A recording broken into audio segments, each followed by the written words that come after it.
Okay, it is with great pleasure to introduce Sebastian from Good Genetics.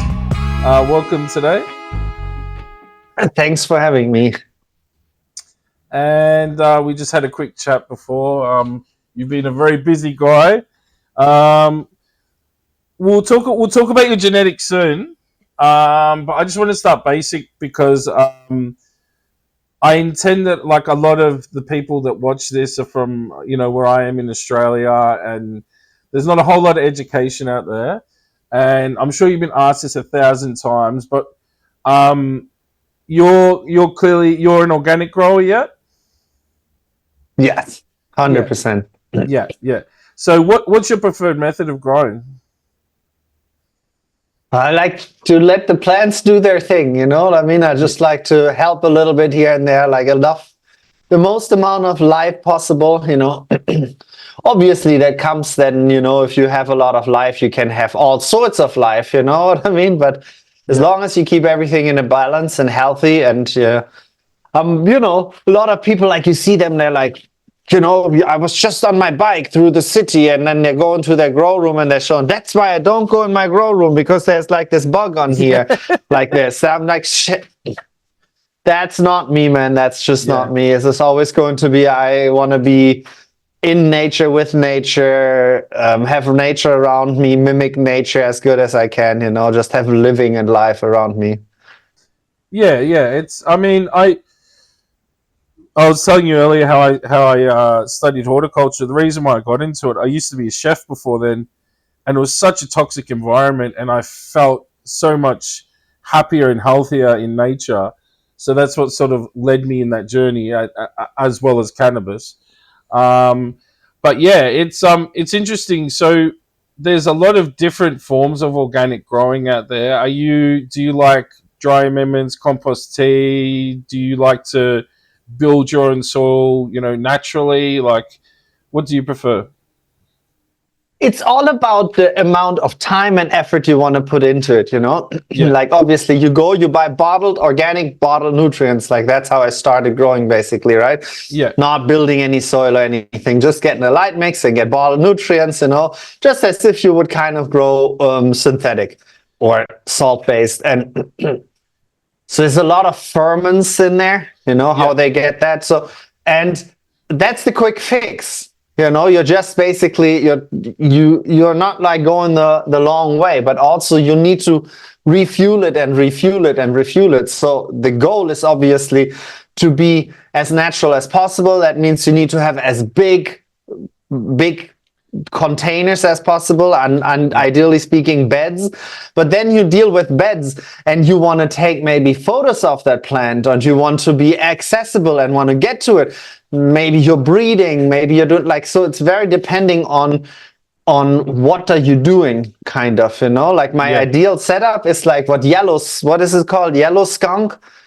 I don't know if you know that guy. He has in his basement or in his garage, I yeah, think it's in his basement, a whole living ecosystem, right? With a whole river going through it, with fish in it. And the way the river flows through, there's wicking systems in the river, which yeah, the yeah, plants can draw the water. So it's a whole living thing. Of course, that's the goal. But yeah, you need the space for it, and you need to have, the time to slowly build it up. Something like that isn't established in a day. You need to establish a whole ecosystem, Oh yeah, and that would be so hard. that's the goal. But right Yeah, now, like the last runs I did, they all didn't have anything to do with. No, that's true. The last runs I did were with my testers, but I had to chop them because I had to move. So again, I had to chop them. I knew I will only have like 6 weeks. yeah, And yeah, after 6 weeks, I will have to leave. yeah, So, and I actually waited till the very last day, the day before I moved, I went, and that's when I chopped them. And the video is going to go live very, very soon. So I killed them all, like I threw them all in the trash, but at least I saw them. And then again, I knew I would want to leave. I also knew I would want to stress these plants. So I need to change conditions really quickly. How do I yeah, do that the best in a small container? So I just had 3-liter pots with organic soil, a little bit of dry amendments in it, just so there's food already in it. So if they want it, there's food there for them. In the center where I plant the seed, I just put light mix, or like no fertilizer, just like peat moss, whatever. It's just something in the beginning, in the first week or so, or week and a half. But this is just based out of my experience. I'm not like a scientist. I noticed the less you give them, the better they're going to thrive, the faster they're going to be, and the more they're going to establish, the deeper the taproot is going to go. And even if it's just a small container, you still get plants which are double and a half the times of your container size. You can still you can still establish a plant and see how would it react in a bigger environment, or as a bigger plant, but you just keep it smaller. So that's why I did that. And before those runs, I was breeding. So I also didn't have any really big containers, because I wanted to have a lot of different cultivars and wanted to have them accessible. Again, that's for that. But my preferred way is, I think, the tray to grow from autopots. And there's like a 100-liter living soil bed. And growing in that is, you have a big enough environment. It's still manageable enough that you don't have this ecosystem, right? Like this giant like bed which you can't ever move. And through the tray to grow, once you turn that thing on, and if you turn it on at the right time, and the plants have their tap roots down and they start drinking and they want to grow, and you turn that thing on, they just drink. They just drink crazy amounts of water. You have to be a bit careful with the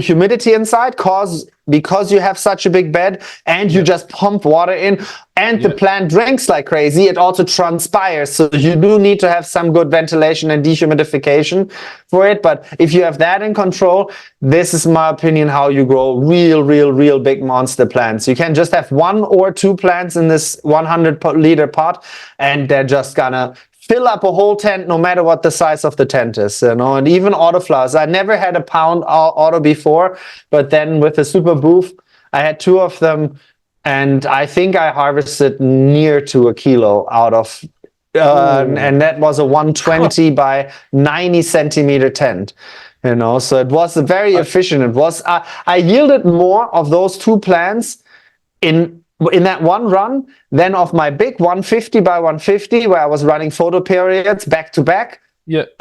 Over like 2 runs. Over 2 runs, I harvested less in that tent, because I had like different cultivars. They were like all like boutique kind of strains, cuts, and so on. So they didn't harvest all that crazy. But like these autoflowers, these like super booth ones, wow, they just like pumped and pumped and pumped. Like, they produced tons. It was like really nice to see. And that's why I work with them genetically as well. Like I think it's a combination. You do need to have the right genetics. Some genetics don't have the tendency to get all that huge. But like, that one, and that in combination with the organic. And then I'm using, of course, dry amendments, as you said before. Like, for example, Sonnenerde is an Austrian company. They do really good dry amendments. Then Biotubs is obviously my go-to.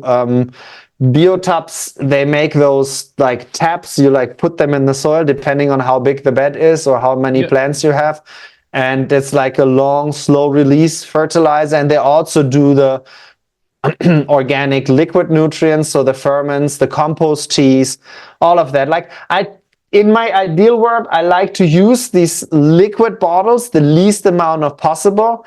But I tell you, that liquid Orgatrex, I think it's called, from Biotubs, if you travel a lot, if you don't have time to make compost teas, if you don't have enough oversight, it'll saved my ass so many times in the last year and a half or 2. Every time, like, they don't look good. A little bit of that stuff, a little bit of microbial life, if it got to dry in between, so like to revitalize them, and they're finding, and they start, So it's like, I keep it very simple, because I think everybody has to find their style, and for me, there's like simplicity in it, and like not overthinking it, and maybe also not every time growing the best plants possible, but learning something new. Yeah, is more yeah. important to me, because Oh, it's like, definitely. yeah, Well, it's I the think growing is more important to me than having the finished product, really, like to me by now. yeah, and I think in like where I am in Australia, people are a lot of people anyway are growing indoors, and I ran the papaya cookies and frostbang and a couple others, um, and I wanted to go organic, but I was actually having a chat with a friend recently, and I'm going, it's a shame that indoor growers, we're building your soil essentially in a little tiny pot. You know what I mean? Like when you're outdoors, you're actually building that larger area that just keeps giving and giving and giving, and not a lot of people know. You can amend and reuse obviously organic soil in the pot, definitely. They're just throwing it out and they're getting the next bag of cocoa or whatever they're using, worm castings and everything else. And but I was using living soil, and I gave that a go with what brand was it? Biodiesel. They have an organic line, and sometimes I like to geek out, and I found biodiesel was cool because there was so many little products and additives and everything like that. Um, and you know what? It turned out pretty good. But when I see places like Humboldt County and places like that where they've been treating that soil for how long, you know what I mean? And they just have these giants growing. I'd love to go visit there. I've been there only once in NoCal, like last year, and it was a little bit later than now. Like, but the Battle of the Trees. I visited the Mendo Dope Boys, and Oh yeah, but they just had started, but like still, like it was like early on, like it was way too cold, like still for really going crazy, yeah. and the trees were already like much taller than me. So you could see they're going to be massive, these plants. Yeah. But it's like this building up. But I say, like, you can build an ecosystem indoors. And I'm an indoors grower more than an outdoor grower, Yeah. because it's, I mean, let's be honest, like we're not living in Humboldt County, like it's still, you have to have an eye on it. And it's also more controllable, but yeah, like real sun-grown flower. And I think Oh, I'm a big fan. Like, if in my ideal world, I would grow mixed lighting. I would have a greenhouse, which I can, if worse 100%. comes to worse, make completely pitch black if I need to, which Yeah. I can air condition if I need to. So I have full environmental control, even though if it's crazy on the electricity, but having that possibility, but yet also just opening it up and opening up windows too, so like you can really like create and play with the elements and try to and get the plants that sunlight, because I don't know what it is, and again, I'm not a scientist, but out of my experience, out of my little bit of knowledge, and out of my half knowledge, if you want, so it's, I think that the whole wavelength and the whole way that the sun shines from all different directions, and that depending on what kind of cloud level and clouds you have, it's like different frequencies which come through. I think that, and all the UVs and extreme also, it of course leads to certain degradation Yep. of compounds, but I think through that degradation you just get much more of a well-rounded, like overall everything, you know what I mean? You just get more compounds. You might not grow for the highest this or highest that. It's not like, but it's not about numbers. It's like this, like everything plays together, and you just taste it in the flower up in NoCal, those like sun-grown ones Yeah. from Yeah. the Mendo Dope Boys or so, like them headies. Really, seriously, that's like, it's crazy. It was good. And I've just got, what's this? Got to pop up here. Yeah. Look, I did a Malawi land race last year, and that was outdoor. It was not high yielding at all, but beautiful tasting. And actually, it was really interesting. The hairs that developed on it early on were this fluoro pink. which I hadn't seen personally before, that sort of matured to a purple. I know purple comes out, obviously has to be in the genetics, but comes out from weather change. And I mean, where I am can get pretty cold as well. So, but yeah, that was a really beautiful plant. And even when I think of like people like when Jorge Cervantes was making those videos in Spain, and he's like interviewing the farmer, and he's going, what do you feed the plants? He's like, oh, I just give them some donkey shit, and then these big beautiful girls, So yeah, No, it's but really that's what it's about. It's about the love and the love and also the balance of it all. yeah, You yeah, can yeah, mess up anything, and you can do a lot of good things just by loving. That's what I say to people. Which strain shall I grow? Yes, if you're in Germany and you're looking to grow outdoors, yeah, you probably don't want to grow like any crazy sativa which comes from like the tropical regions. That's obviously going to be yeah, really, really hard. But if you grow a modern hybrid, let's say a modern hybrid autoflower, because it's a good idea to grow if you want to get it through in Germany, grow an autoflower, and then you're like, everybody can grow an autoflower outdoors in Germany, yeah, also in the summer. That's possible, and so if you do that, don't like, oh yeah, I need to grow this like Northern Lights because Northern Lights is better adapted to the weather. It's like, grow what you really, really, really want, like which like tells you, like speaks to you. It's like, yeah, I want to taste that. yeah, Exactly what they exactly, put in that yeah, description. yeah, That stuff is what I need. And if you have that and you have that excitement for it, you're gonna make it happen. You're going to make it happen, and maybe you mess it up. So don't just grow one, you grow at least two, so you can have two chances to mess them up or not mess them up. And yeah. yeah, I And think I think that's a good point. Like, I think that's the best thing about autoflowers is if you're in a region where it is a little bit cooler, or you get that short period of warm weather, you have that chance to grow that sativa that you wouldn't with the photo period. I know where I am, a lot of growers outdoors have trouble with bud rot because that weather starts getting cooler and the plants start getting all that moisture and the humidity and everything. But yeah, the yeah, problem in my opinion with the bud rot, of course, is humidity, but it's the dew point changes, in my opinion.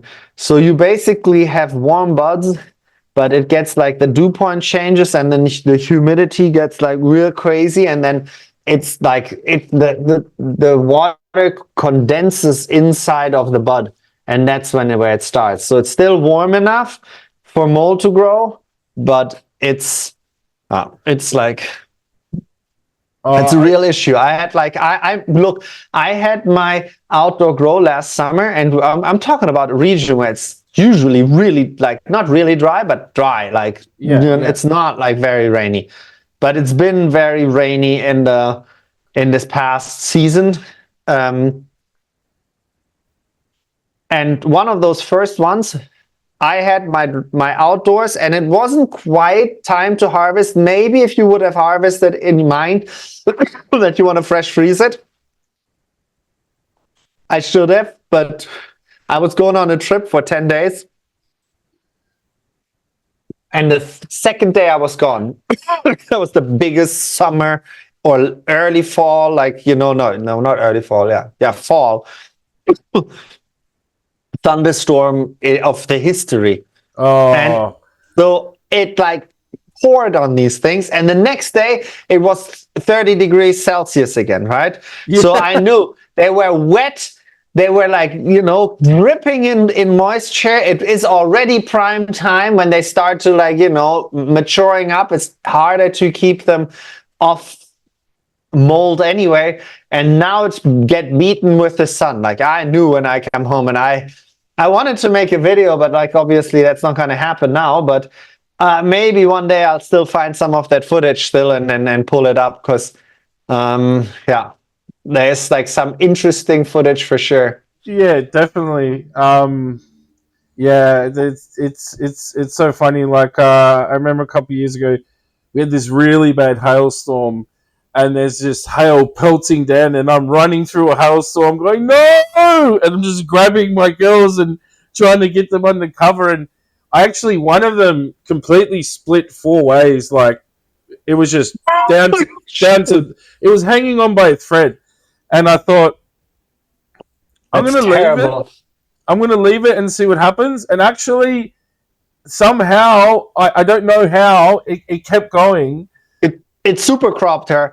It super Yeah, cropped her, and it super made her crop. just the biggest and strongest of them all. Yeah, and look, she wasn't a big yielder, but she had these beautiful colors in her, and the terpenes were really beautiful. And I think that's because probably the all the stress that the plant went through.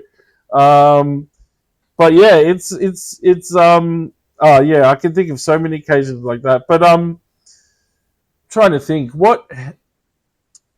All right, let's talk about your inspirations. Um, because obviously your fascination with growing would be genetics, yeah. Yeah.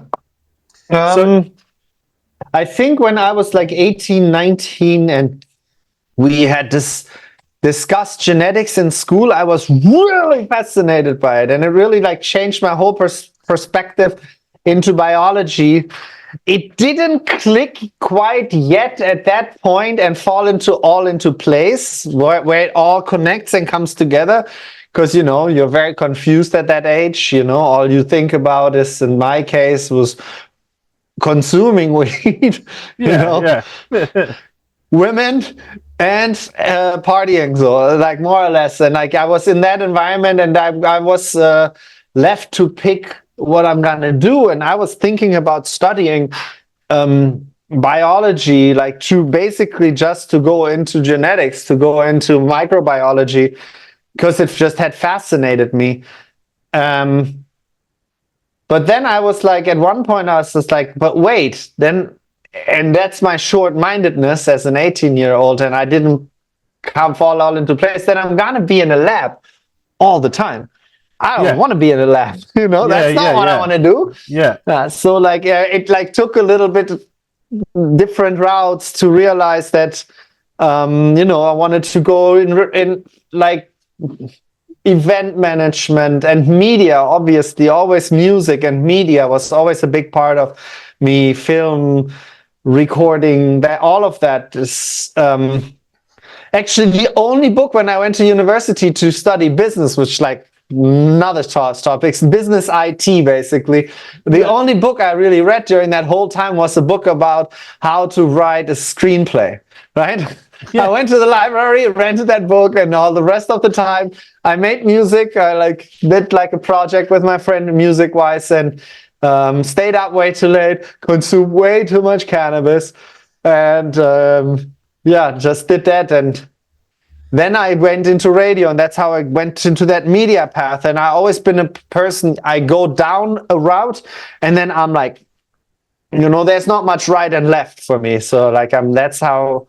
So so it took me a while to really, of course, I come from a family of gardeners and so on, and people who live in nature. So there was garden, and there were bag seeds before, there were like plants planted, but it was never that I would have had the possibility to really grow in like plain sight for people, like that was not like a thing. And then about 11 years ago or so, 12 years ago, when I came to Spain, that's like, well, just opened my eyes and just like, I can just grow.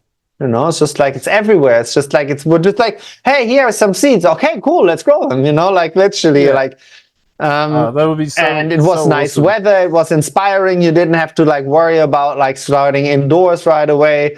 And then I like, obviously I bought the first seeds, and then I realized, no, now I need some light.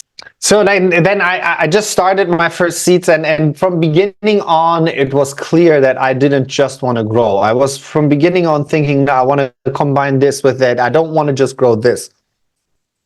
Yep. So I started making crosses pretty early on, and I played around with what's it called? Not SDS at that point, colloidal silver, just to make reversals. I just play around how well do femmes reverse like feminized fems, reverse autoflowers. How much can you play with it? How much can you mess with, um, you know, And SDS is, playing with feminization, and then and that's just what happened. And then just like I made my crosses, I got pollen, I grew fems, I grew regs, and ever since I never just grew one company or something like that. I yeah, yeah, always grew a lot of different things, and always. It doesn't matter if the plant is only this big, as long as I can see it, if I can see the structure of the flower, if I can like smell it, I know what it is. It never was for me, I want to grow this one perfect plant, I'm going to be the best grower in the world. Like, it's never been that for me. It's always been much more on the experimental side, and really combining flavors and playing with genetics. As I said, like, it's I think of thinking of a cross and then see how it plays out, and then keep on playing it further, doing some selection. And that's what I want to do now too in the future. And what I'm already doing is there's pheno hunts going on in soon to be all over the world, at all different countries of genetics I created, and they're just experimental crosses, first generation, some of them further developments. And it's really about this, like, hey, let's find some killers in here, and you're going to be a facility which will be able to offer the flower of these clones, like if this line you find in there, and I will be able to work with the clones in the future on future projects. This is just, and it's just a win-win, empowering each other and together. And that's just for me what it is all about. And that's why it's funny, comes all together with my media and all this. Is just, that's what I feel like it needs. That's what this plant tells me to do. Like, that's what this plant wants me to do. It wants me to bring the peace and love in a way to myself and to other people through my passion just for it, and just the simplicity of, like, everybody can grow a plant. It's not that hard. I can notice, like, everybody can do it. It's like super simple. It's not, you can make it a science, and it is a science, but you don't have to make it a science. Yeah, and I think, like, I totally agree. And literally anyone can grow a plant. No, I think it takes trial and error to get something like a cannabis cup winner or something like that. But anyone can really do it if they love it enough. And I found the interesting thing about growers that are really passionate about growing, they do delve into the science. I mean, you obviously have to know about phenotypes, genotypes, and chemotypes and stuff like that. But at their core, they're artistic people, because really I see this myself, like breeding, as an art form. You're creating something, and that the world's never seen before. And to be, say I could do any job. Say legislation changed in Australia tomorrow, and they not only go, you can do medical here, but you can do recreational, you can do whatever you want. And someone comes up to me and goes, hey, you can have any job you want. I think research and development for me, or genetics, is something that I'm really fascinated in, because I want to find the unknown. And a friend asked me the other day, what does that mean? And I say, I don't know, because I haven't found it. So, yeah. But the funny part is to find the unknown. It needs to be all different things, to find the unknown. It's like you make your own cross. Yeah, sure. But to find the unknown, I'm sure I have a killer. I have an absolute killer, like the next big new thing. If I would grow all the beans I have here, if I would grow them all out, right, in a proper way, if you would have the capacity to, I'm sure there's one in there. I'm sure, because I do have that much genetic. So I feel like that's the thing. So for me, it's like birthing things. It's like combining things, I made so many crosses in my life, I will never be able to grow them all. And that's what I'm realizing, and that's why I'm sharing them. That's why I'm saying, like, look, I just gave a club in Germany. It is a cross of the Super Booth Sherry with, what was it again? Granny Candy? No, Chicken and Waffles. Humboldt Sea Oh Company yeah, Chicken and yeah, Waffles. I threw the Super Blue Sherry. They have the F1s now. They're gonna pheno hunt the F1s of them. They're FEMs, F1s, so they're gonna go through them and see what they're gonna find. And I'm also have a reg, which is a Cyber Skunk, a clone I got from somebody I really liked. It's very, very sweet. It's almost runsy kind of thing, but yeah, like yeah. with dankness to it. It came from Austria, from Kurmagurken, and I crossed it with Tiki's Lemon Cherry Fire. But those were Lemon Cherry Fire F2s. So there's like a hunter pack. There's like all different expressions, and that male was definitely heavy leaning on the gelato side of it, like it's going towards that kind of Yeah, yeah, sherbet yeah. kind of so I can't wait to see. Oh no, wait, sorry, that's not true. They have the other cross, and that is with the Panama Red. I think they wanted to go for the land race. Yeah, exactly. So I have the same strain also crossed with the Panama Red, and I'm pretty sure that's what they're hunting. So I'm excited for that because this is going to be a different hunt, because this is going to be a strain you want to grow in a club setting, which means in a commercial setting, because you need to make it worth it to grow it, to produce fast enough. So they will need to hunt heavily for flowering time, right? Because the Panama Red has like a relatively long flowering time. So that's just, it's so many layers to everything. Like, and that's just what fascinates me, the new, and then meeting passionate people and doing it with these people together. Yeah, well, I mean, it's interesting, like how generations of growers have gone from land races to heirlooms to hybrids to polyhybrids. You know what I mean? I wonder what in the next 10, 20 years, some of these hybrids and polyhybrids, if they're going to be kept around, if they're going to move into heirlooms, do you know what I mean? And into stabilized lines and everything. Because a lot of breeders these days are just pumping out genetics as quickly as they can. So I mean, I I suppose. mean, clearly, it's what the market is like. Even you go to NoCal, right, to the heart of it, and Yeah, like, what do the people really want to go for? The people don't really buy their like breeding and heirloom strains. That's like, just if you're a nerd like you and me, like the few yeah, people who want to breed it. yeah, Like, but most of the people want to either make hash or grow flowers, right? So yeah, like they that's why they grow fems, They don't, if they don't just search for the commercial like clone you want to just keep around, just want to have a mother plant around and just want to keep producing and producing, then they're just gonna want to go for genetics. Like, what's the new though? Like, everybody yeah, wants to have that experience. That's why people test.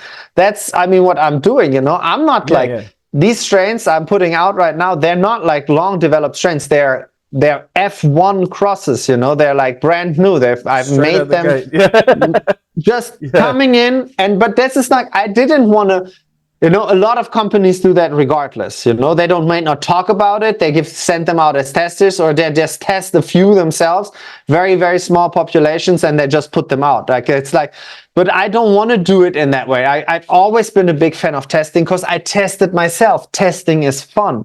yeah, yeah, Testing yeah. sometimes can go wrong, like, but any strain sometimes can go wrong. I remember when the whole Humboldt Seed Company thing was, and suddenly all the triploids were herming, like the Yeah, sterile yeah, triploids were all herming, like, or not all, but like a bunch of them, yeah, so, yeah, but it doesn't matter. It's like, that happens. That can happen at any time, because you can't always think about all layers. Of course, if you push out an IBL, an inbred line, but that needs 3 years of 4 years, 5 years, sometimes 12 years of exactly, development, depending exactly. on how fast can you push these cycles out. A normal person can push three cycles out a year. That's like, you can't leave basically then, like, if you need that. And with autoflowers, you can technically do 4 cycles a year, especially in breeding, because you don't need them to mature to the end point. You just need a sufficient amount of seeds to be mature enough to be harvested. Then you just need them to dry them, maybe give them in the last, like after 1 week, you just give them a short like cold treatment and you can start the beans right away again. So like people do that to just like produce cycles as fast as possible. Yeah. And you can, but I want to do these things with the people, and I'm doing it with the people. Like the next line I'm working on lines which are going to be available, some reversal, like not reversals, like transform. Like I'm working on a Malawi being bred into an autoflower, Yeah, I don't want to call it Malawi because it's going to be, but it has that in there, it has that backbone in there. Yeah, and it's like was a strong Malawi male, like beautiful stem rub, like nice structure, not too tall, not this crazy Malawi which goes like all over the place. So yeah. I think but it's for me. I sort of a couple of years ago. I can't remember the breeder. I don't even know if he's around. He's from Colorado. I think it was Heart and Soil.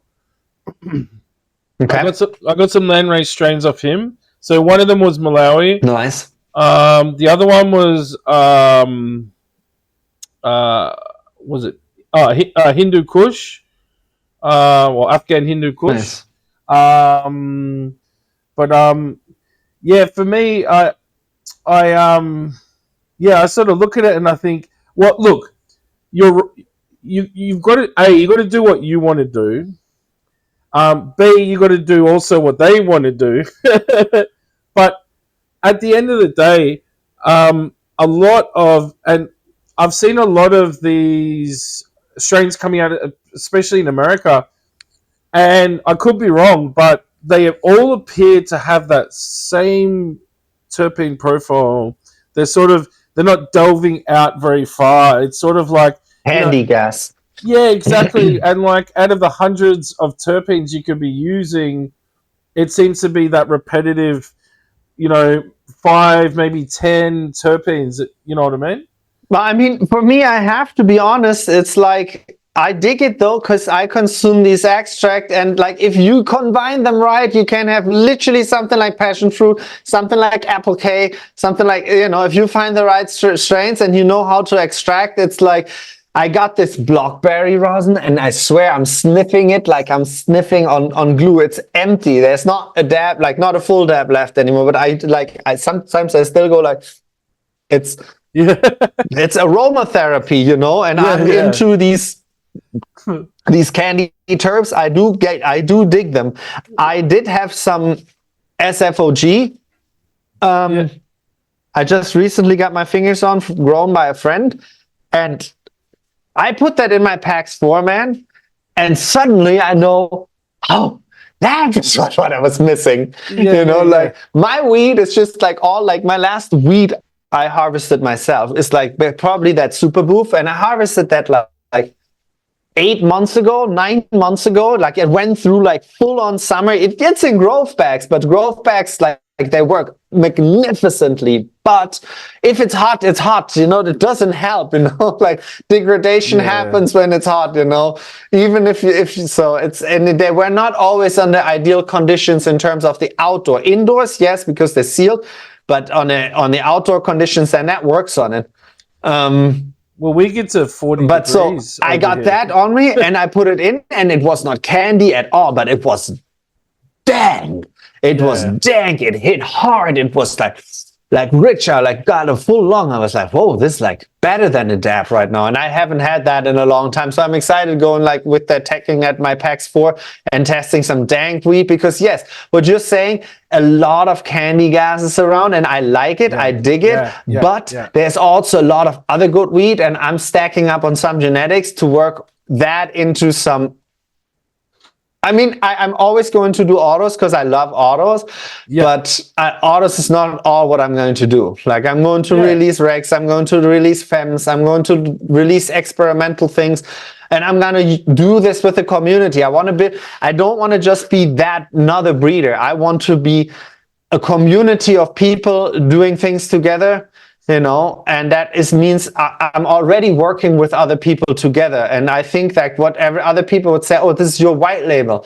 No, I'm not white label. I'm a community of people trying to grow together and living this passion, and like some of these people who I can work with, we can be independent, doing our own things. We can be friends, we can be bros, we can be grow bros, but we can work on a project together, and that means if you're making a line, if you're creating some of my of the good genetics, like we're doing this together, then exactly that's what's going to happen. Like I can't do everything. Like right now I'm doing everything. Right now I'm building a house. Really, that's like primarily. I'm still like sitting here kind of cold in my jacket indoors because it is spring just started here. It is midnight, right now, and I'm building a house, so like it's not really 100% enclosed yet. Like it still leaks at some spots. I'm still waiting for pieces of roofing and stuff, and yet I am trying to drop. I want to drop at 420. Like it's like I don't even have a month left. I want to drop at 420 because what other day would I ever drop? Yeah, exactly. So like, and I want to make that happen, and I want to try to make it happen as worldwide as possible. Right? Yeah. So I want to try to make it like it's going to be hard to drop in Australia because it's just hard to get, like it's you need to work with other people, and you need to get move seats across borders, and you don't really want to talk about that, kind of thing. Exactly, yeah. And like I won't mention the companies, but there's a select few companies, and there's always stuff. I mean, we can mention companies. I do want to make some of my beans available through Seedsman. If Seedsman can if Seedsman can make sure that people all over the world will get them, even if it's just in the beginning, just like small amounts. It's not going to be these. I don't have these hundreds of thousands of beans. That's not happening. I made these beans myself in my house. Like I grew them at my own, like while I was traveling, all over the world, meeting people, talking about visiting other people's grows. So like, dream world, like in the last year. But it's true. It's amazing, and it's fun, and it's great. But what I'm saying, like why I want to do this as a community, and why I want to build it like that as a community. So right now my website is up, and all you can do is sign up for the newsletter, because that's all I could figure out. Like I sat down with a little silly website builder, and I did it myself. Like I'm like, okay, this is what I can do right now. I can start, and the next part is nothing but like an about or anything. I don't need an about. You can go to my YouTube, you can go to my Instagram, you'll know what about is, Yeah. But what the next part is building up a community, making a members area. So from the newsletter, the people who sign up for the newsletter will get an invitation, and everybody can just sign up and become a member. And probably it will be like in the 2000s, like the forum. Like we can literally maybe not even upload photos for now. I don't know yet, because I technically have to do that tomorrow. Yet I need to distribute these seeds. Yet I need to build my house. You're a busy man. And need to somehow make some money to buy those roof tiles, so it's like, but that's why you need a family, and that's what this is for me. This is really what it is for me. And you're sitting in Australia, I'm sitting on the other end of the world, and we're talking about our passion, and we both love it, and we like geek out, and you're having your energy drink to wake up, and I'm having my good nightcap to have fun. But we're united by the plant, and that's what I want to try to make my business model, or this business model of Good Genetics, about. It is going to be about collaboration, and it's going to be interesting to build it over time. Well, I think that's what makes just the very beginning. Well, I think that's what makes this community so different from others, is that obviously I have growing experience and whatnot, but as far as me being anybody online, I'm nobody. And I've reached out to a few people, and within 1 week, I've been talking to genuine people that are like, oh, you want to have a chat? That's awesome. Let's do this. Blah blah blah blah blah. So it's so refreshing, and I couldn't imagine how nice people are after doing this for years and putting in work for years. How many cool things you guys get to do. So yeah, it's just and for me, it's But not you even. said you're going to go. You're going to go visit somebody in Ah, January. yes, yes. Oh my gosh, I'm gonna butcher her name. Um, Prem Prempavi, from Thailand, and Yeah, I can't pronounce her name either, but yes, I've yeah. been like watching her and idling her for a long time. So I'm a little bit jealous of you, even though I don't not a jealous person. But I can't wait for you to talk about it. Oh well, look, the Thai people. I don't know if it's a cultural thing or it's the because she's I'm pretty sure she's Buddhist as well. I don't know what it is, but they're so friendly and so genuine. Do you know what I mean? And Yeah, straight away she said, oh, you want to come to Thailand? And I'm like, yeah. And she's like, oh, you can come to my farm. I can show you around. And the region where she lives and has her farm for landrace strains is so important in Thailand. Like, I want to go nice. through Chiang Mai and Chiang Rai, but I can't even say it. Nakhon Phanom or something has so many landrace strains there. So for me, that's just so awesome. I'm also going to look at a few facilities in Bangkok, some indoor facilities, medical places. But what I'm really excited is going to see these landrace strains. But yeah, I've spoken to her. I want to come to Thailand so badly. I can't even tell you how badly I want to come to Thailand. I want to see so many things. I've been in Thailand once, but I want to now go over it now. It's different now. Yeah. Oh yeah, like there's so many people, even from Europe, that have come over to Thailand now and established their businesses, and it's really going to be so. The way I see it is, Amsterdam's always been, you know, the hub for cannabis worldwide, but I'm seeing now Germany has changed its legislation. I'm I'm thinking maybe in the next 10, 20 years, Germany might take the lead from Amsterdam. I could be wrong, but Thailand, especially where they're situated, there's so many harsh laws about drugs in Southeast Asia that I don't think anyone's going to be able to compete with Thailand in Asia. Um, it's just it's the dispensaries and the farms and the facilities that they're building over there. Did you see the facility that the strain hunters guys were involved in over there? Yeah, yeah, sure.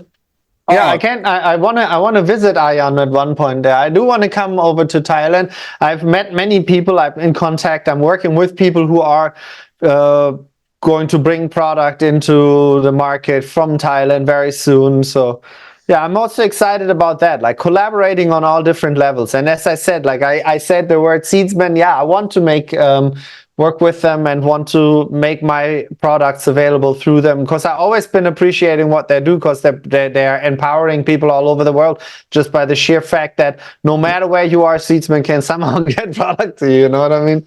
So like I've always been more inclined to Amsterdam strains. So I've always liked Barney's Farm, and I've always liked Dutch Passion. Who else? Sensi Seeds, Greenhouse. But yeah, it's always been it just blows my mind that I could just jump online, and you know what I mean, and just, oh, here's the newest strain, click click click click click, a few weeks later and it's here. So yeah, they've done an awesome job, and not that I go to any of the conventions overseas, but I'm always seeing them popping up at conventions online. yeah. um, Well, I so mean, I know a lot of people in the industry, I think by now, and I consider many of them my friends and or at least good acquaintance, like I mean, I don't know many people I genuinely dislike, like the yeah, people who are at the conventions, maybe the people who are behind the scenes sometimes, I don't know if I would like them. I don't know them because I don't know them, but a lot of the people who are at the conventions and the people who are I like a lot of people who really own these shops, these brands, and they really show up. They're really there. They're really showing their face. They really talk to the people. They're just real. You Yeah, know, yeah, like yeah, that, they've been always attracted to those kind of people, you know. And I mean, in any way, it doesn't matter, you know, it doesn't matter who it is. It doesn't matter if it's somebody who just started out and showing and telling me full of enthusiasm about their brand, or if it's Arian, you know, like I'm like some people have things against people who have gained too much fame or something like that. yeah. They're not It's in the ugly. right. Like I wish all the best to everybody, and everybody is the way they are. Maybe Yeah, they're not. There are some people which are not 100% my cup of tea, but I haven't yet found a person who shows up at these trade shows and represents their brand, you know, other than judging others. Like I'm not good at that. Like if you like start like talking trash talk or something like that, that's just not me. But yeah.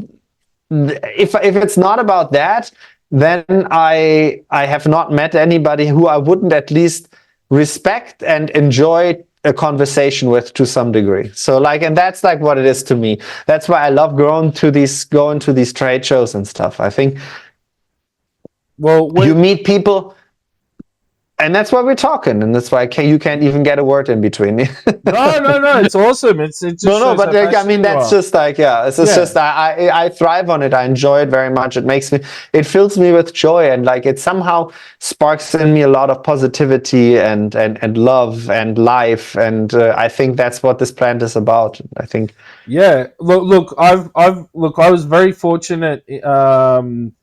Years and years ago now, like for at least 15 years ago.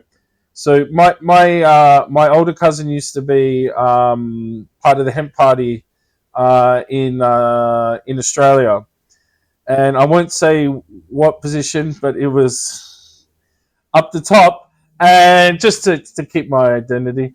But you know, he called me up out of the blue, and he lives in a completely different state to me. And to put perspective on how big Australia is, it's pretty much the size of Europe.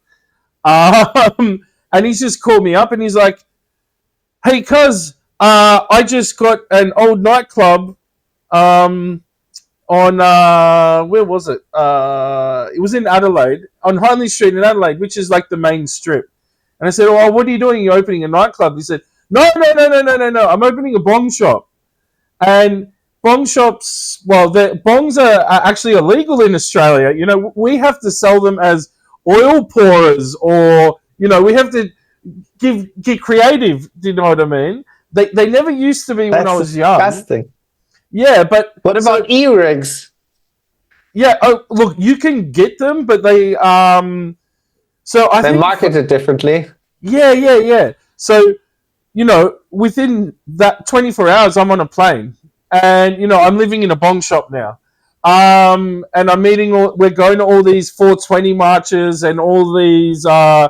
They used to call it Day on the Green, and all the Nice. smokers would come to the botanical gardens, and there'd be hundreds and hundreds and hundreds of people, and the police would hang about, but they knew that there was too many people there to do anything, so they just hung about if there was any trouble or anything. There never was.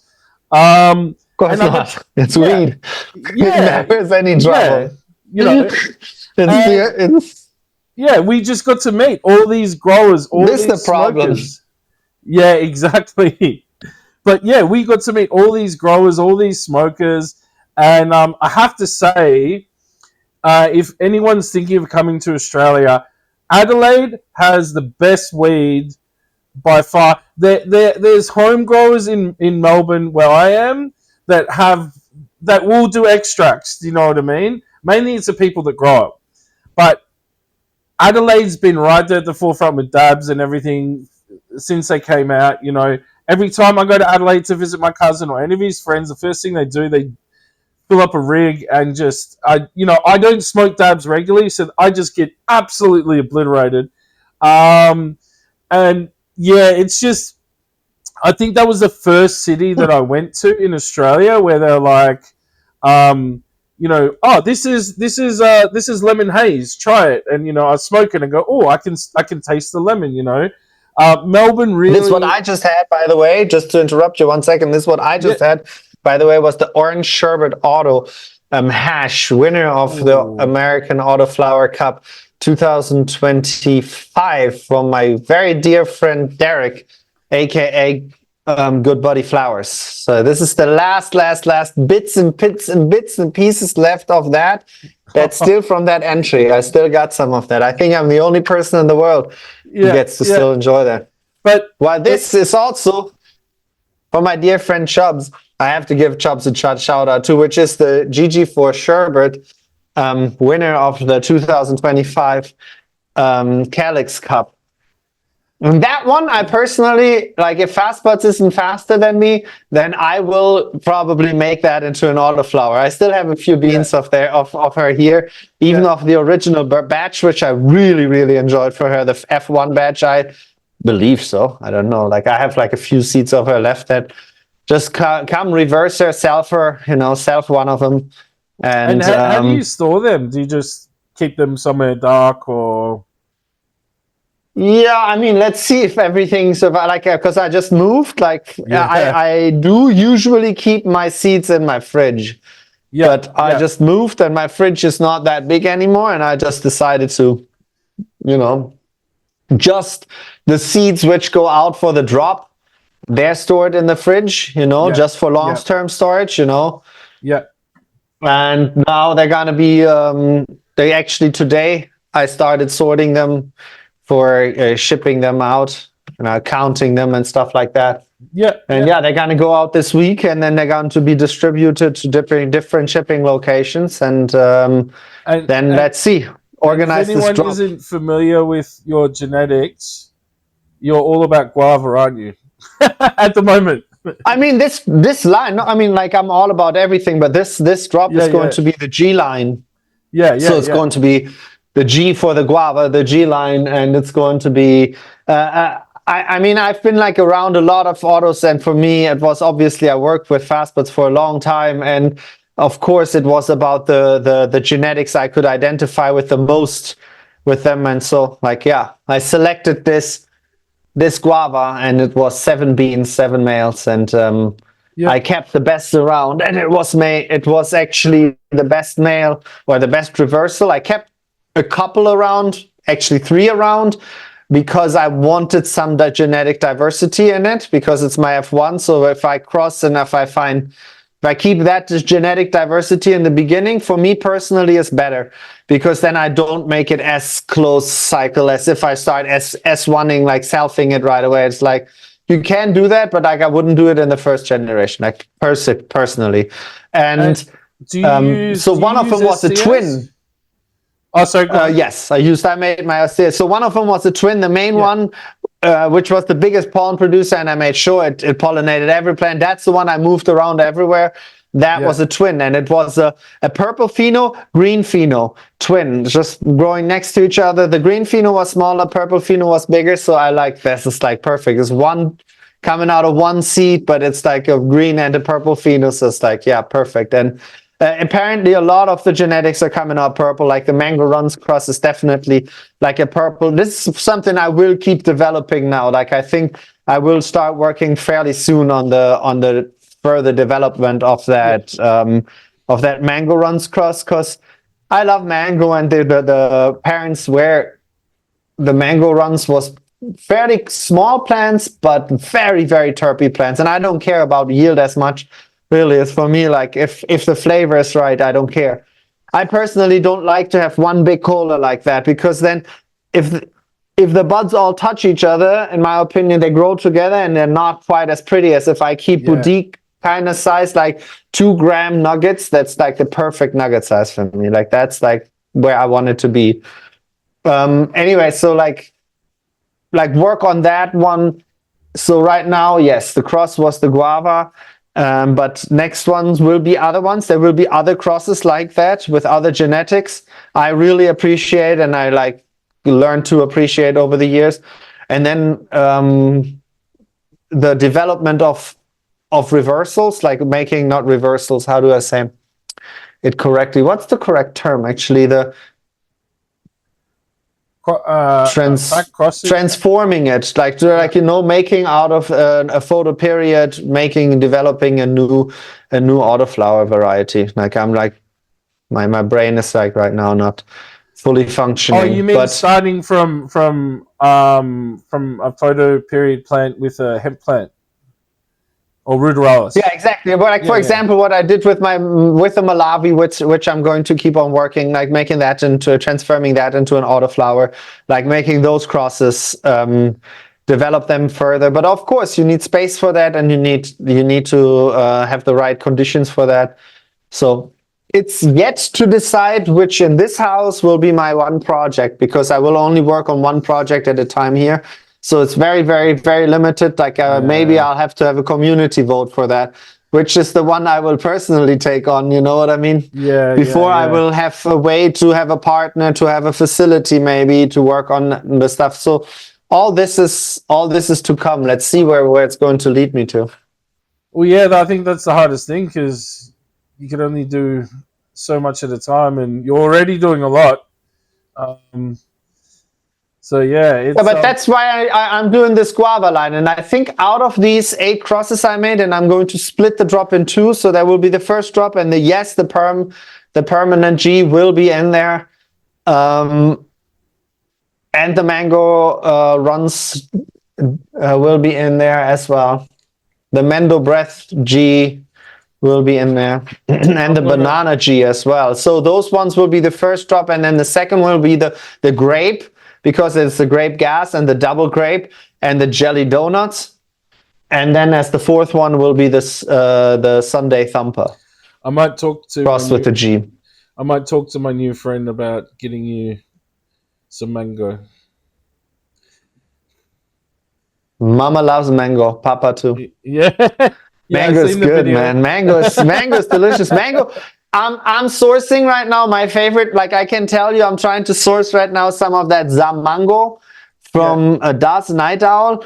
Ooh, I got some dank mango. And it's a sativa dominant strain, but it's dank and full of mango. It's just amazing. Like it's some of the best autoflower I've ever consumed for sure. So that one I want to use in one of my next crosses, and I already know which one I have to cross into that. And I think I think that separates a lot of home growers who are beginners, not trying to put them off or anything, and so more connoisseur is how they, after they harvest, how they protect those terpenes. How, of course, I've seen I had a friend who I will not name. I had a friend who grew the what was it? Amsterdam Amnesia. And it looked so beautiful. It was so frosty. It was so sticky, and he absolutely murdered it. I don't know what he did. If it was the harvesting part or put it in the oven. Yeah, probably. But in his defense, I think it was a hot part of the year. But those trichomes, it was like those trichomes just all jumped off and ran away. Yeah. But it's when I stopped growing, for some time. I stopped growing in the summers indoors until or even in the late spring, because it would get too hot for post harvest, until I had the Canatrol, and then the Canatrol. I see. I haven't used one yet, and I've seen the Vivo Sun one as well. I'm very excited to try one of them. They were they in Berlin at that expo? Yeah, I mean, I know them. They're good people. I mean, I would consider them my friends, actually, probably. So I like them. I like the technology. I like the family vibe they have. I like all the people they work together with. They're a very similar company to me in the way how I feel it. Like Grove Bags. There's a few companies like that, which is just like really like family based companies, which I dig 100%, because it just makes me feel at home, because it's 100% genuine, and it doesn't mean that you have to have the same background or same anything. It's just, if you're 100% genuine, you celebrate yourself, you support yourself, and you can just elevate each other with that, just with pure vibes and presence and You know, obviously with me comes always a certain media thing, like cameras are always rolling somewhere, you know. So yeah. that is just, it's just what you need in life, and that's what I appreciate the most. And if I can have that, then I'm Well, just happy. I think it was I first seen the Canatrol when I think it was Chris, Mr. Growit did a review on it. And man, I got excited. I thought, oh wow, like that takes away so much stress. You know what I mean? Because I tell people, like you said earlier, anyone can grow, and But not everybody can dry. no, no, and like there's so many conditions that you can try and control, even if you're drying indoors. But if it's a really hot summer, man, there's only so much that aircon can do. And you know, it's just when I seen that, I thought, oh, this That's the is problem, is you don't just need aircon, you need aircon and humidification in the summer.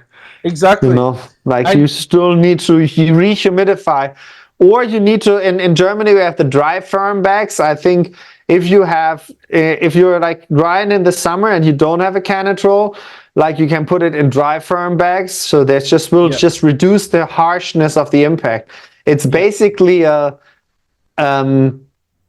I think they use that a lot about in CBD technology. It's like this bags, you throw the stuff in, yeah, like you can even like throw the, like you can wet trim, you can like puck it down and throw it in these bags. And if they're like in decent condition and you leave them open kind of, it's just gonna dry. It's not gonna mold or anything. It's going to let enough moisture out, you know, so it's going to start to regulate itself very, very soon. But once it's starting to get like 60% or 58%, it's starting these like stops. It's like keeps it saturated inside. So I think that makes a lot of a difference if you don't have the right conditions, something like that. Even though you're putting it in plastic and I'm all organic and stuff like that. So, but like, forgive me, that's like technology which can actually preserve me the terpenes and yeah. yeah. So I'll go with that. And then I don't need to burp. I don't have time for. You know how much I'm doing now. We talked Yeah, about it now for exactly. more than an Exactly. hour. So like, let me crack one last beer, and then I have Yeah, to call yeah. it a night at some point. Oh, Because yeah. Totally, totally. You just let me know. I completely forgot. no, It's all late good. where Look, you are. no, it's just I'm enjoying one more beer, and then I just have to say it's because we're going towards 1:30, and Oh, tomorrow it's yeah, another yeah. construction day. Yeah. Cheers. Yeah, cheers. I'm But enjoying myself. Thanks so much for inviting me. Like, thanks so much thank you for for having me. agreeing to come, man. Like I said, look. I've been growing for Wow, a this is long good. time, but this is my first sort of dipping my toes in the pond of reaching out overseas. What's that one? This one is the first one of the night, which was actually good. It's a New Oh yeah. England IPA Oh nice. from Wolf. I don't even know. So yeah, it's delicious though. We've got where I am in the city. They have a German beer hall, and Oh, what do they call Hoffenhaus? Is that how you say it? uh, Hofbräuhaus. See, I wasn't even close. No, Yeah. That's it. I Um, don't know. beer hall. Yeah, but yeah, they've got one in the city, and I always love going during October because you can get the big Stein glasses, and you know they got the beer maids with the we'll say attractive Dirndl dresses. with a dirndl. Die Mädel mit dem Dirndl. Yeah, but Yeah. I'll tell you what's dangerous. They always have the schnapps shots on the Shit, no, I bar. don't touch that shit. I don't do that. Oh, I only did Not it a with couple me. of times. It's No, not with me. Yeah, Yeah. yeah, yeah. No. I mean, everybody can do what they do, but I consume too much alcohol, and I really like my beers, and I'm very specific with my beers too. It's always an IPA because it's over hop beers. It's like I Yeah. don't want it to be like a dark beer or filling or like Yeah. a lot of alcohol content or any of that. That's all not Yeah. me. It's like the least alcohol content possible. A little bit, please, yes, but not like 4% is plenty, rather less, but it's just like hard to find. But it needs to be very flavorful, and that's where the beer has so much to do with the cannabis. Is where the hops come into place, and that's why I like Exactly. my beers. I like over hop beers because I like the flavor of the hops. That's my joy in the beer, and this is what this beer does really nicely. It has like some aroma hops in it. Yeah. I can probably read what it has in it, like the hops, but it's different. Have you ever Yeah, it got also into has brewing? oats, this one. Yeah, I brew. Yeah. I haven't in years, but I have the equipment here at my Yeah. own house. Yeah. Now it's for the first time I have it at my own house. I know I won't use it probably for a year at least, Yeah. but it's here. Yeah. I've done it. I've done it before. I figured it out 3 years, 4 years ago when I did it, and now I can figure it out at my own house at some point and can do it and can make it a thing. Can source the materials, maybe even grow the materials, grow the hops myself. Dry Yeah. Yeah. hop and dry cannabis, because you can use cannabis buds to dry to add the flavor in afterwards, just like you do in Of it course. with hops. Yeah, yeah, So yeah. yeah, And yeah, I fun. found a fair few growers like to brew. I've made I haven't brewed beer. I've made kombucha. I've made oh, what's it called with the honey? Uh, Meat. yeah, meat. Yeah, yeah, yeah, yeah. In, Yeah, in German, it would be meat. yeah, yeah. I've made that before. That was easy. But yeah, no, it's interesting. It's and actually a lot of the hydro shops in Australia will be like hydro brewing shop. You know what I mean? So Oh, not all of nice. them, but some. But I yeah, like that. They're like but boy shops. I like that. Unfortunately, that's what it is. yeah, 98% of the brewers and 98% of the growers are male. Like, I invite every woman, and I will always try to be a protector. I grew up just with sisters, yeah, yeah, yeah. and so Oh, I will always I've got try daughters. to help every woman and protect, but it is a Yeah, very, very male dominated space. But that's why I embrace every woman in this space, and I love them all, and I try to empower everybody, like every grower in general, but women specifically, because they need to get that platform and that courage and of like that course. protection in a way. Because unfortunately, it's still like we had like an episode in Fast, but it's like 3 years ago or so. It was like a show I made. Just invited women because there was somebody going hating on, I think, some grower or Heather or both. Like it was just like it was like women. It was against women, and that just we had to speak up about it. So yeah, but we are very male dominated space for sure. It's look, I that's why I found it really refreshing. And I'm gonna butcher her name again. Prem. When I spoke, I'll say Prem. When I spoke to Prem, and when I got to see how serious she was about what she does, it was so awesome. And like you do when you go on Instagram or X, you might see some girls sort of trying to pose sexy with a plant or whatever. That's not what I'm talking about. You know what I mean? Like, I'm not trying to encourage that.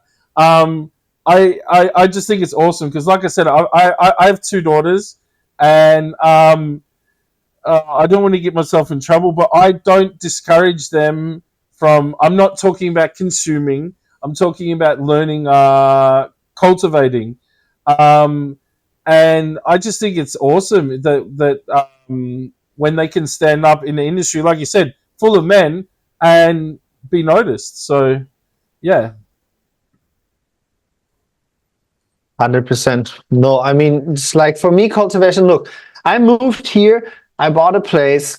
And this place is, or we bought a place as a family, and this place is going to be a permaculture project. That's what we're doing here. We're making possible a permaculture project. And that's just like the first step, because my kid is in the right age to now that I think that's what the time should do. That's what life should be about. He's old enough now, you know, and he's going to be way too stuck in the digital world, like we all are. We all have to say that we're all watching this, you know. We're here, even exactly. We, the two of us, you know. You're in Australia, I'm here, you know, like, you know. So, but no, it's true. You know, that's so. And that's what it is about, and that's what with the women is too. It's like, you see, I have so many really amazing growers. Some of the best growers I know are women, for sure, 100% sure, because I think they're more meticulous. At least, you know, they're more caring. They're born to be mothers, you know. Like, and I think it's like being a plant mother. It's not, yeah. Well, you're nurturing a living thing. You know what I mean? Exactly. So it makes total sense. Go. And I find the best people that manicure weed as well are women, because they just can. I don't know. It's the detail that they can put into it. Plus, I hate harvesting. I hate it. You're just telling me that you're a very lucky person there, you know. But look, maybe that's one of the reasons why I prefer the fresh frozen. I need to get a battery, actually. Give me 1 second, sorry. Yeah, well, good. That's the one thing you do have to do when you use electric devices, but I'm so grateful for it. I can't even explain how grateful I am for this way of consuming exquisite terpenes, which were being preserved for such a long amount of time. Well, because medical, I mean, cover my name. I'm a medical patient in Australia, and they encourage vaping. They always say don't consume cannabis through, you know, joints and bongs and stuff like that. Vaping is a lot more safer. Yeah, it's there's a lot more reliable vapes now on the market compared to what they used to be. Some of them were horrible. I remember when the Volcano first came out. That was an awesome machine. I think that is it. I mean, this is like a debating. Now you're digging into a topic which is just like, now we're digging deep, man, deep, because that's all about preference of consuming. Now I could just, you know, that's like, just see how I even consume my dabs, because you said dabs are hard, like, but I don't consume dabs like that. Yeah. Oh yeah, exactly. Like when you have it in a rig, man, it's like a punch in the face. But no, look, but it's with this, I can control the airflow, and I only control it as much as if I would drag on a doobie, and that's it. Yeah.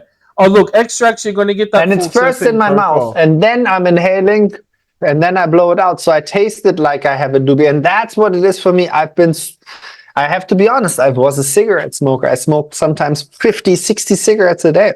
Yeah. For a very long time when I was very young. Yeah. And I was always coughing.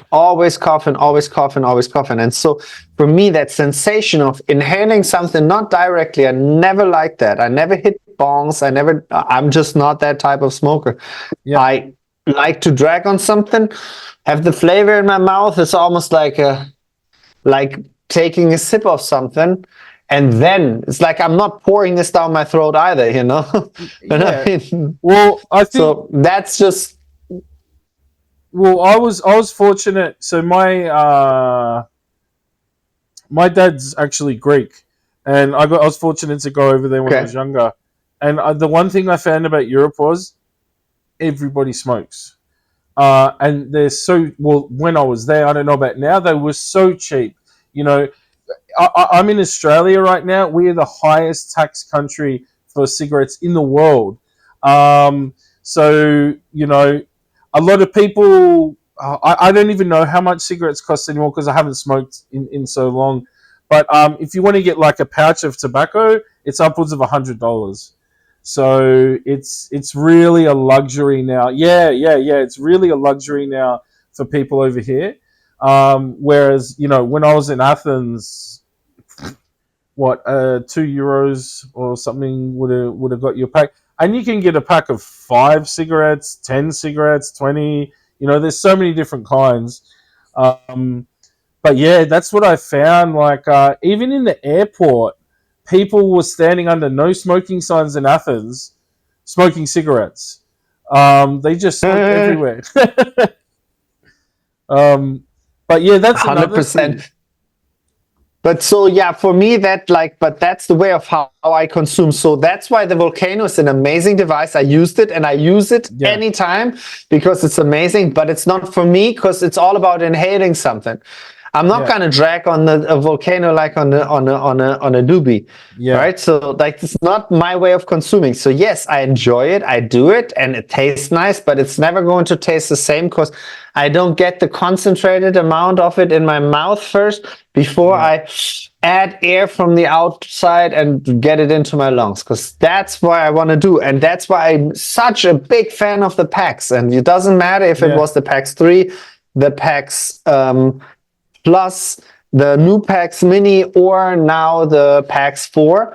All of these devices, and now the PAX 4 is like an upgrade, but like before that, all of this, that's what that device is made for.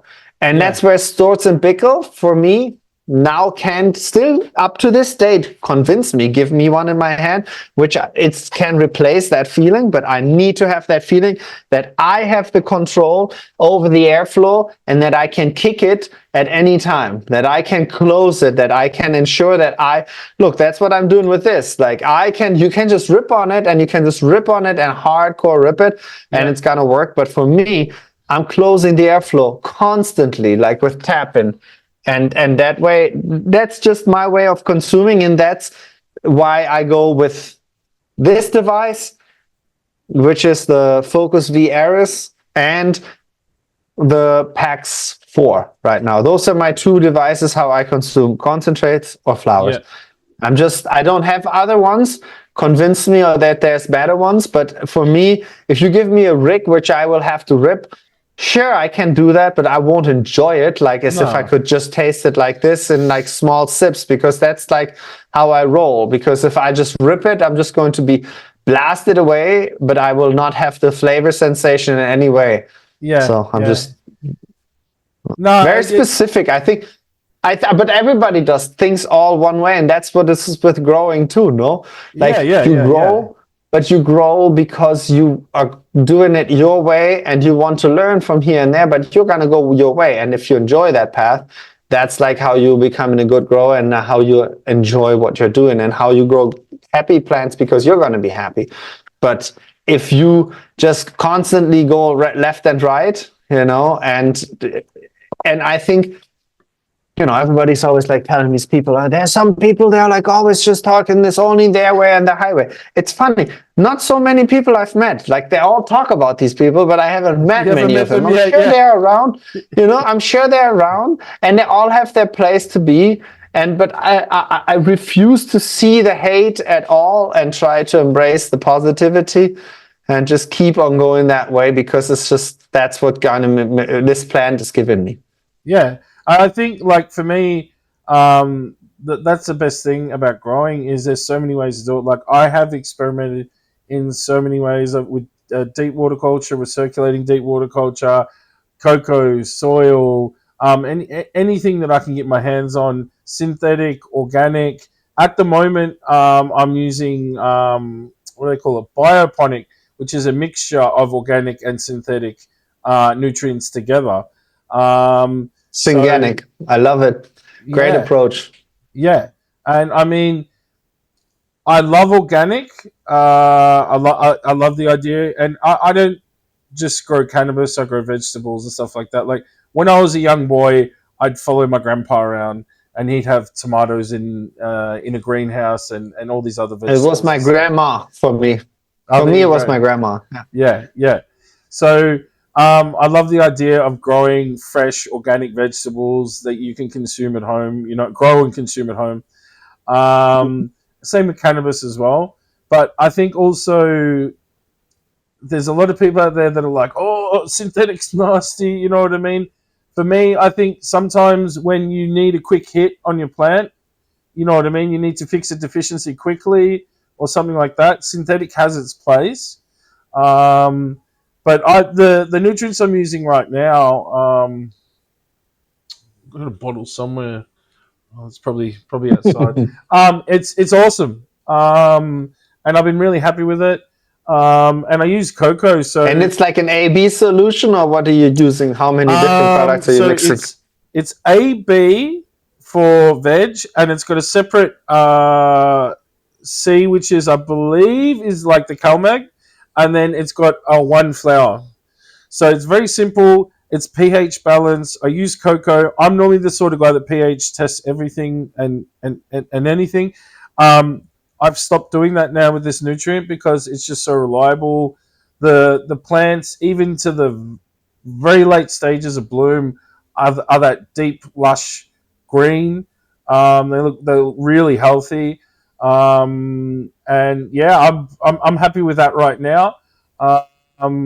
And yeah, like I said, I tried everything. I even tried what was that American one that came out years ago that everyone was talking about?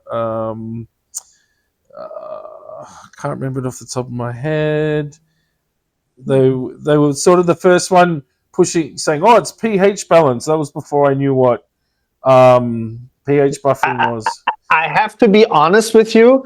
I can listen to what you're saying too, but like I will not be able to contribute in any way because I have not yet used like anything.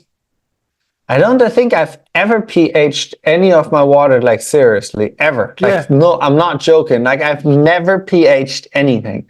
That's just not me. That's just not going to happen. I mean, I pH my water and I ppm my water just to know, hey, I can use this water. Like, for example, I lived in places where my ppm was like 1,000, because it's just, you have that much calcium in there, but like, that's not going to be easy to change. So like, I just use bottled water. Like I didn't want to, but I was able to use like basically RO water, but I bought it because it was cheaper to buy it than getting an RO filter in a rental, for a year. But so like where I live, we have we don't just have chlorine in our water; we have chloramine, which doesn't aerate. Okay.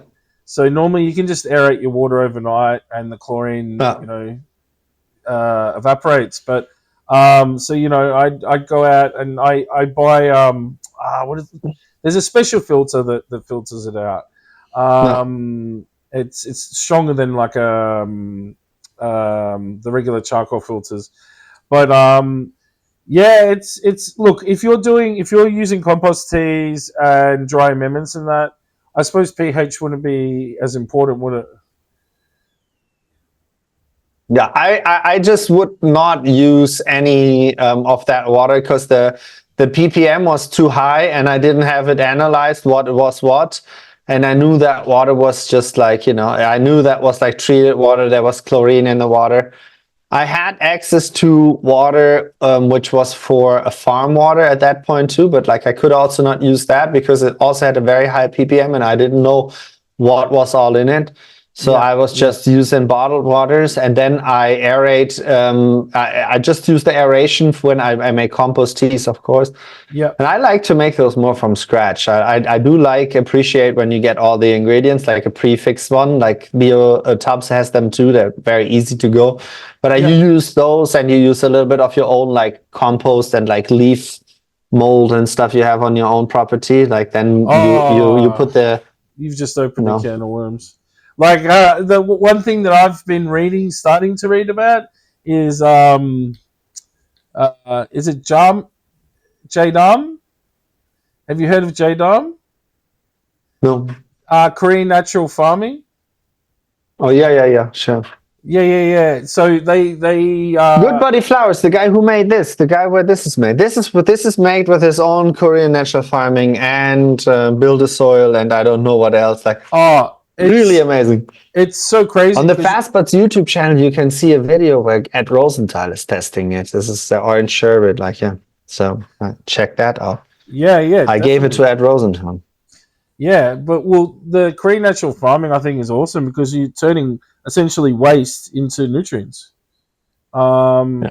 So yeah, there's a few people out on YouTube that have a couple of channels talking about it that I've been looking at, and then I bought a couple of books on it. I've been here, there, and everywhere with study and family and everything, so I've read a little bit. Have you done it? Have you made some stuff No, yourself? no, I really want to go. I really want to go out hunting. So we have like national parks in my state where I want to go hunting for mycelium and leaf mold and stuff like that. Apparently, finding old native plants are the best for leaf mold and everything else. Um, so I really want to go out and. I've asked a few people, and they're like, But "What?" you can just start making some of your own ferments. That's easy enough. Like, Yeah, you know, yeah. And there's ones you can make with, bananas, for yes, example, or yeah, with leaves. Like the grow solutions, that easy. You just literally you puck off, you defoliate, and you use all those leaves, and you mix them with sugar, and you let that go bad basically, and then you can put more water into it and use that for feeding it. For yeah. grow phase and for flowers, you just use stuff like bananas and all the different. You get Depends all on that potassium, what nutrients you wanna introduce. Yeah, exactly. but does the leaf? From what I understand, the leaf mold will help break that all down, won't it? Yeah, of course. You want to have like I mean, you want bacteria in your soil, of course, and you also want fungi in your soil, and you want it somewhat balanced. It depends on the stage. And again, I'm not a scientist, but like depending on when you want to be more pro bacteria and when do you want to be more pro fungi, but you can control that in an ideal way if you want to. And I think that's the balance. But for me, I don't need to control all of that, like that specific. I'd rather have it all around, and it will balance itself out. And sometimes that wins, and sometimes the other wins, and just like an ecosystem. That's why I want to live. Yeah, I want to live in an ecosystem. Well, that's the thing. So if you're growing indoors or even outdoors with pots, I like to use Mycos and a few other little products to get that bacteria and fungi into the soil. The root system really responds well to it. Of course. Yeah, like I mentioned earlier, places like Humboldt or even that farmer in Spain that Jorge was speaking to back in the day, the amount of microbial life that would be in that soil would be phenomenal. But where I am right now is very, very impressive. It's just very it's a living ecosystem. Like it's very, very nice to put yourself into the middle of a living ecosystem and try to now, steer it in a way what you want to steer it into, and that's what an indoor garden is too. And that's where indoor farming makes more fun, when you really have a dedicated space which is big enough. You just have a living ecosystem. As I said, you might have like a little pump going in there because moving water is better than standing water, Would you ever delve into aquaponics? Aquaponics, yes, I really, really love the idea of aquaponics, but I'd like to be in a system where gray water system is included in it. Yeah.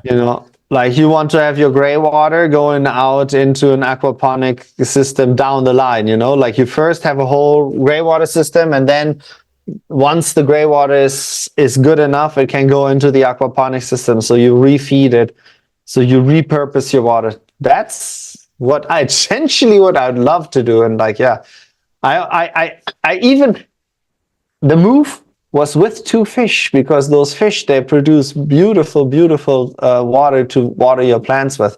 You don't need to worry about microorganisms anymore. If you just give the fish water which is not chlorinated, so you don't kill all the things, and then they just 2 goldfish, they poop enough to keep everything living. And then you just every week you just need to take the water, and you need to water your plants with it, and then you'll have it full cycle again.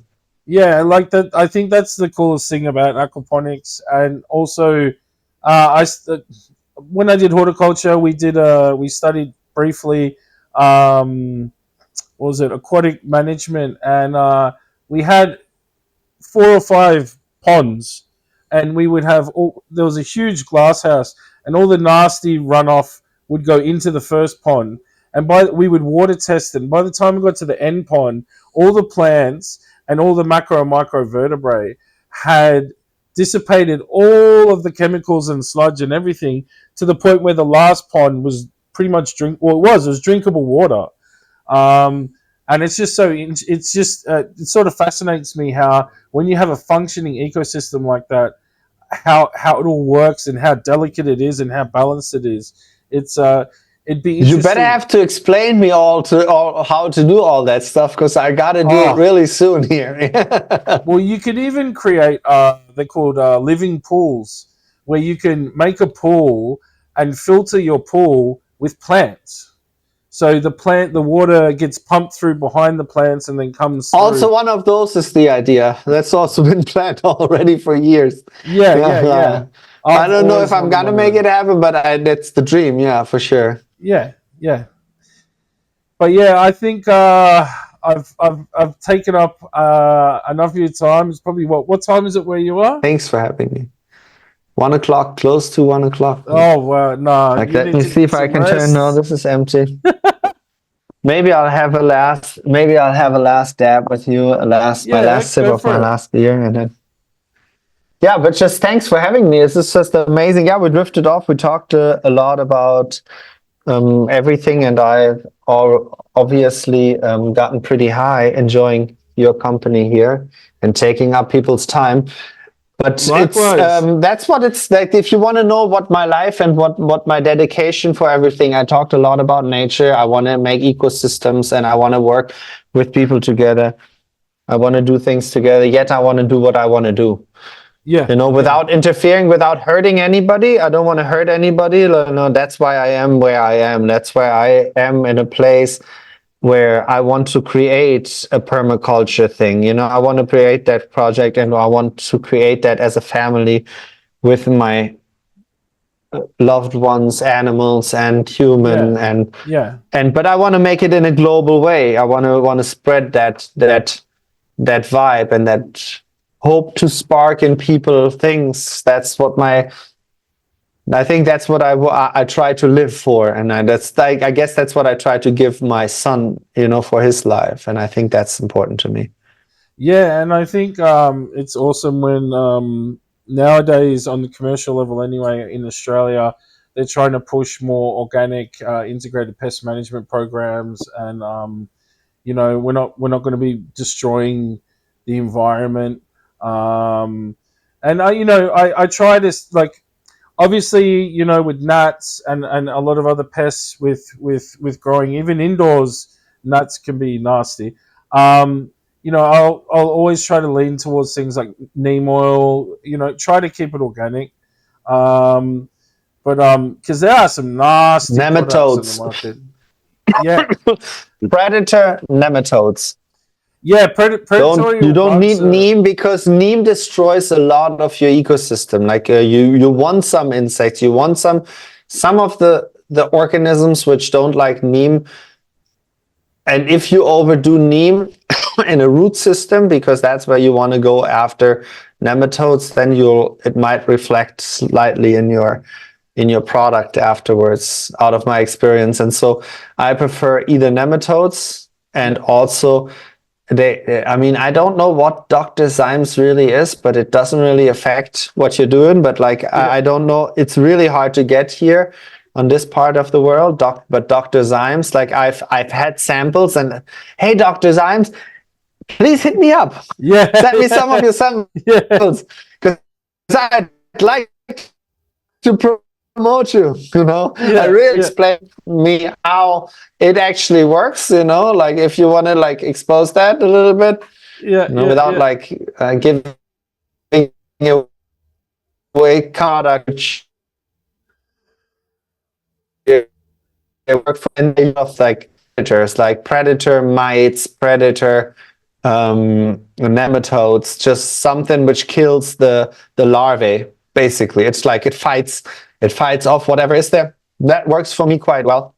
But yes, the whole gnats thing is one thing and one thing only. It's like you either make your own compost and you got like larvae in from the outside world, you know, or like I don't really think you're doing it through other people's products that much, because I think they're like it's unlikely to do that. But I think the gnats really come pure over water. I'm prone over water. I admit it. Like, you know, like it's not it's because I'm not sure when I'm going to be next year. And so that's, for me, the simple solution is just stop watering. Like if you have a gnat problem, just stop watering. You know, your plants might suffer a little bit, but the gnats will suffer faster. You know, the larvae will not survive like 2 days with it being too dry. The larvae will not like really meet. Maybe I'm wrong, but like out of my experience, if you let it dry up, it's going to dissolve itself, you know, so it's just that simple. Yeah, and I think there's nurseries where I live where you can buy predatorial bugs to nest, like ladybugs.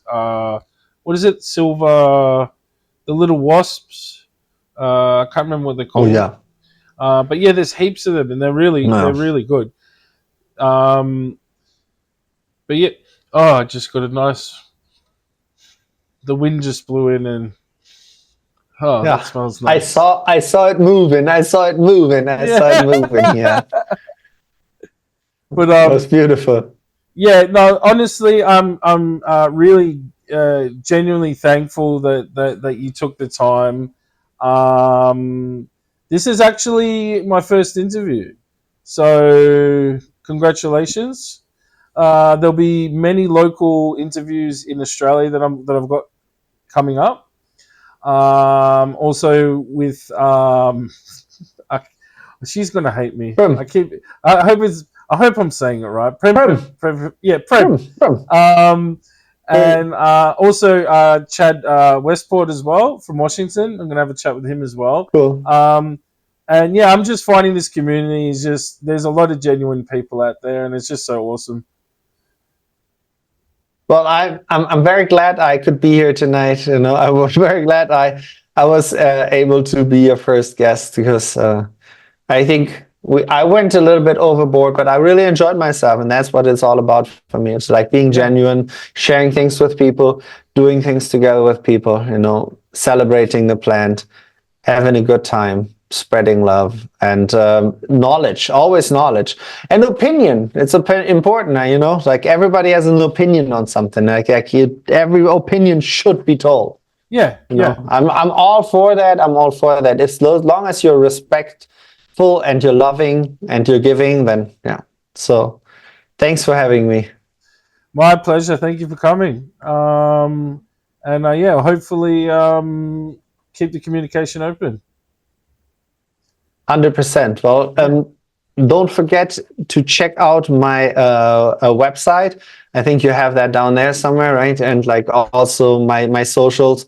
Follow, because that's really what it's all about. Like, it's really every single person who follows is being noticed. It's like just one person here, and makes the difference. If you enjoy what you're seeing, giving that follow, giving that, you know, shout out to that person is just going to make the difference. Yeah. And I look forward to seeing the G-Line. It's going to come. It's going to come very soon, very soon. Like, check out the socials. There's definitely already a lot of good footage of them. Awesome. Well, thank you so much, and we'll wrap it up. Thanks. All right. Take care.